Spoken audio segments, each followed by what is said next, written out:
ایک بھائی نے پوچھا تھا کہ مرد کو اپنے اسپرم ڈونیٹ کرنا کیسا ہے؟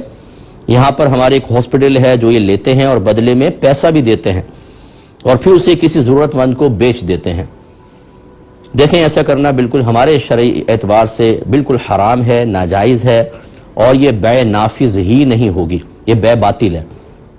اسی کئی وجوہات ہیں۔ دیکھیں، پہلی بات تو یہ کہ انسان اپنے جسمانی اعضاء کا مالک نہیں ہے کہ وہ ان کو بیچے، حتیٰ کہ بال بھی نہیں بیچ سکتے۔ یہ جو خواتین آج کل بال بیچ رہی ہیں نا، محلے میں آتے ہیں بال خریدنے والے، پھر یہ سارے بال جمع ہوتے ہیں، ہماری نالج کے مطابق چائنا بھیج دیے جاتے ہیں اور اس سے پھر وگیں تیار ہوتی ہیں اور وہ اس سے اربوں روپے کما لیتے ہیں۔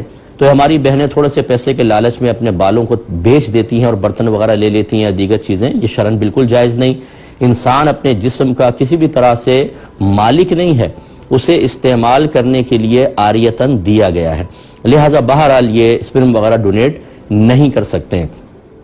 اور جب ہم مالک نہیں ہیں اور پھر یہ ڈونیٹ کر کے پیسے لینا، یہ خرید و فروخت کا معاملہ ہوگا۔ اور جسمانی اعضاء جب ڈونیٹ کرنا ہی منع ہے، بہت سخت مجبوری کی صورتیں ہیں، وہ بھی میں نے تفصیل آپ کو بتائی تھی، لیکن یہاں کوئی ایسی شرعی مجبوری نہیں ہے، تو لہٰذا یہ بیع بھی باطل ہوگی۔ اور پھر وہ اسپتال آگے بیچ رہا ہے تو وہ بھی غلط کر رہے ہیں۔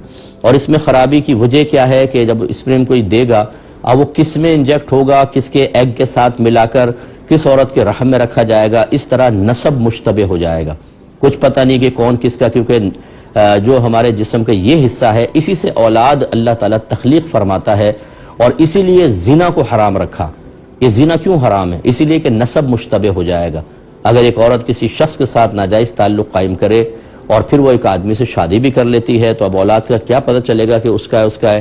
اور اسی طرح جب کوئی عورت زنا کرتی ہے اور بچہ پیدا ہوتا ہے، اس کا نسب باپ سے ثابت نہیں ہوتا، تو یہ خرابیاں لازم آتی ہیں۔ اسی لیے بہت سارے احکام کی بنیاد اس بات پر ہے کہ انسان اپنے نسب کو مشتبہ نہ کرے یا نسب کو بگاڑے نہیں، اس کا بہت شریعت نے لحاظ کیا ہے، اور اس قسم کے معاملات میں بڑی گڑبڑ ہے۔